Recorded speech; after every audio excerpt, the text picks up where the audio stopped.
What's going on, beautiful people? It is I, your flying locomotive and faster than a speeding bullet, SuperCliff, coming at you live with a brand new video. And for today's majestic and fantastic video, we're going to get weird and freaky with Ryan North's Fantastic Four, issue number 1. That's right, folks. Pack your bags, unbuckle your seatbelts, and commit a hit-and-run robbery. Just kidding. Don't do that. That's illegal. Because we are beginning a spanking new era of Marvel's first family, Marvel's Fantastic Four. But before we jump into everything scientific, things related to the number 4, if you are new to the channel, then smash that like and subscribe button. That way you guys never miss out on anything that happens on this majestic channel. And because we managed to cross over 1,000 subs, let's raise the bar and go full on Super Saiyan as we try to get 100 more subs before the end of 2022. Don't be rude, it's free, folks. It's the price of admission. It's as easy as a click. Don't be a nerd, show some class. Hit that subscribe button. Thus, without further ado, let's get weird with the Fantastic Four, issue number 1. Our story begins late at night at the Cedar Grand Motor Motel, where all of your dreams can come true. For if you're in need of a comfy spot to stay in for the night, then the Cedar Motel has you covered. Now that's cool and all, however some weird stuff starts to happen because over and over again, we are being reintroduced to the front desk person and he's doing the exact same thing over and over. He's reading a newspaper from 1947 and every night he flips over the open sign to close without missing a beat. Like this dude's schedule pattern is on point. However, the following night, just when we think the same thing is about to happen, it doesn't. Because it's here where Ben Grimm, aka The Thing, and his wife Alicia Masters show up to the motel to rent a room. But upon their arrival, the front desk clerk is immediately freaked out by the whole appearance of Ben. And it's almost like the man has never seen or heard of the Thing before. And that's kind of weird because this is the Marvel Universe, folks. Like, everyone has heard of Benjamin Grimm. Everyone has heard of the Fantastic Four. Nevertheless, once the man managed to calm himself down, a room is then provided to Ben and Alicia, and they do what couples do best: sexy time. Later on, once everyone's asleep, outside the motel, the front desk clerk is talking with a guy named Walter, and he's basically showing Walter the Thing. And once more, both of these guys are acting as if they've never seen or heard of the Thing before. And so Walter, after seeing the Thing, he's like, okay, this thing's a freak, we gotta kill it. And so he gets inside of his truck, and he prepares to crash their room. Straight up, this guy's about to kill Ben. However, just before the truck can ram its way in, Walter, his truck, and the front desk man suddenly disappear. The following morning, after Ben and Alicia wake up from a majestic night's sleep, the two of them try to sign out of their room. But the front desk clerk man is like surprised to see them. He's like, oh, I didn't even know you were here. And it's weird because the man doesn't remember signing them into his records, despite even handing them the key himself. But luckily, since there was no damage or anything, messy of sorts, the man just lets them go. Once they're outside, Ben sees a young boy playing with his toys in the back of their truck. But just when Ben is about to be nice, the kid freaks out upon seeing Ben, and he runs away as if he just saw the devil himself. Now check it, because it's in this moment where Ben notes that the entire town they were in, looks pretty weird. For all of Cedar, looks like a town from the 40s, which of course Ben didn't notice the night before because it was dark. And so while the two of them start to investigate the town on Alicia's iPhone or phone, whatever, they look up Cedar Town. And apparently back in 1947, everyone within the town disappeared during the night. And ever since then, the town was demolished and the land became used for farming. And so essentially, Cedar is a town that should no longer exist. Yet, here we are, in the town of Cedar with the Thing and Alicia Masters smack down in the middle of this crazy ghost town. Later on that night, we pick up with Ben writing in his journal. Now, according to Ben, he tells us that his doc was the one who recommended using a journal to, write down his thoughts with.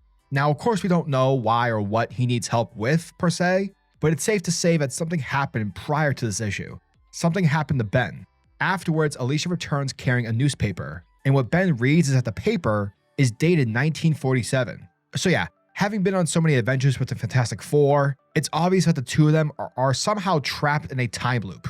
Now, after a little scuffle with the townspeople, Walter and his gang attacking Ben because he's a giant orange rock monster, that's when Walter and his friends suddenly disappear, similar to the other night outside the motel. And thus, that is when Ben and Alicia figure out that all of Cedar disappears at this exact same time, only to return back to where they started in 1947, at 4 o'clock in the morning.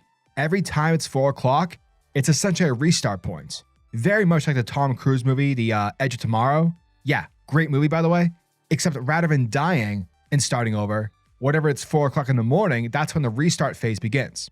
And everyone forgets what happened prior. Hence why the guy at the motel didn't recognize Ben or Alicia that following morning. And that's also why everyone is freaking out upon seeing Ben, because it's 1947. The Fantastic Four never existed. Thus, it's here where both Ben and Alicia decide to fix the whole time loop situation. However, after various attempts, whether it's Alicia playing loud modern music from her iPhone, Ben revealing the future, nothing seems to be working. But fortunately, Ben was able to figure out a way to easily befriend the townspeople, without freaking them out. But while Ben, Walter, and the others are being friends and are cheering each other on, that sort, that's when Alicia catches wind of a man sulking in the corner, a guy by the name of Sanford, who's wishing out loud that he could do it all over again. And once he says that, that's when it's 4 in the morning. That's when everything gets restarted. From there, Alicia gives Ben the update. Now, apparently, a few time loops back, a girl by the name of Minnie told Ben that she dumped a guy named Sanford. So obviously, that's why Sanford was, shown to be sad in the corner. Now, it's also obvious that Sanford isn't doing this on purpose to be a jerk or to be villainous. Rather, according to the Cedar paper, it turns out that a nuke or some sort of missile test launch went off nearby the town, thus giving Sanford the powers to create a time loop. And so it's with that where the two of them try to explain to Sanford that he's causing a time loop. Like, dude, we know that you're sad. We know you want things to be better, but you gotta stop saying you wish you can start over because that's causing this time loop to keep happening. And yeah, this goes on for several panels, loop after loop after loop. But eventually, after talking with Sanford, Ben tells him that, he's been with many women prior to Alicia and, vice versa. But it's Alicia's words that managed to sink in with Sanford. And to quote Alicia herself, your relationship isn't a failure just because it didn't last until one of you or more of the people in it were dead. That's not love. That's cockfighting. Basically, yes, you've had good times with many, but take those good times, those experiences, into your next relationship. Love shouldn't be stagnant. Love should be love. And love is something that we grow from. Thus, Sanford finally accepts that it's time to move on from Minnie. And once Sanford leaves the bar, that's where we see his years play out, where eventually he meets someone. Sanford meets the true love of his life. They go dancing, they go out to dinner, see a movie, and they get married. And as the years go on, Sanford has a family. The kids grow up, they go to school, have birthdays, and like everything good in life, all good things must come to an end. Thus, on September 7th, 2006, Sanford passes away. But don't be sad, folks, because Sanford lived a dope-ass life. He kept going. He fought for happiness, and alas, he died a happy man. And bam, the time loop has been dismantled. And it's with that where Ben and Alicia hit the road. However, while the two of them are on the road, Alicia tries to comfort Ben about the Fantastic Four, saying that Reed means well, but Ben chimes in saying that after what he did in New York, he doesn't think the world will be as forgiving. And from there, we switch over to New York City, where a giant crater, seemingly caused by the Fantastic Four, resides. And that, folks, was the end of Fantastic Four, issue number 1. And thank you guys for checking out my video, as it truly, truly means the world to me. So going into this new series, I didn't really know what to expect. Like, sure, I've heard of Ryan North before, but I've never read any of his comics. But because the Fantastic Four are like one of my favorite Marvel teams, I was like, screw it, let's just see what happens. But I gotta say, this was truly a unique approach to begin this new Fantastic Four run with, because it doesn't really play out like your typical Fantastic Four comic, yet at the same time, it totally does.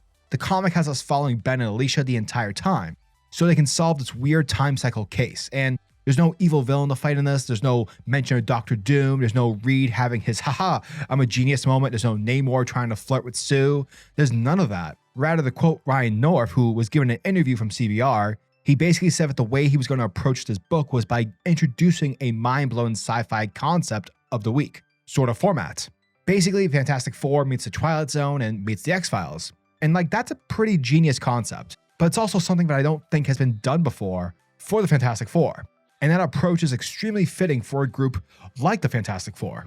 Straight up, they are the example of a super team who, let's face it, the concept for the Fantastic Four is pretty dated. But I also think that's one of the group's strengths because of their very 60s stylized status. Having the sci-fi monster of the week, which was a common narrative trope for old school science fiction shows, it plays well when it comes to that sort of synergy, especially the old school Fantastic Four comics. Yet at the same time, The book's helping to flesh each member of the Fantastic Four. This month being Ben and Alicia, next time being Reed and Sue, and then, eventually Johnny. But overall, great stuff. The writing is on point. North captures the voices of Ben and Alicia perfectly. Love the book's heartfelt twist. And I really like the sci-fi mission of the week approach that this book is going for. Fun stuff. Definitely give it a read. But yeah, as always, I'm your majestic sayer of words, SuperCliff.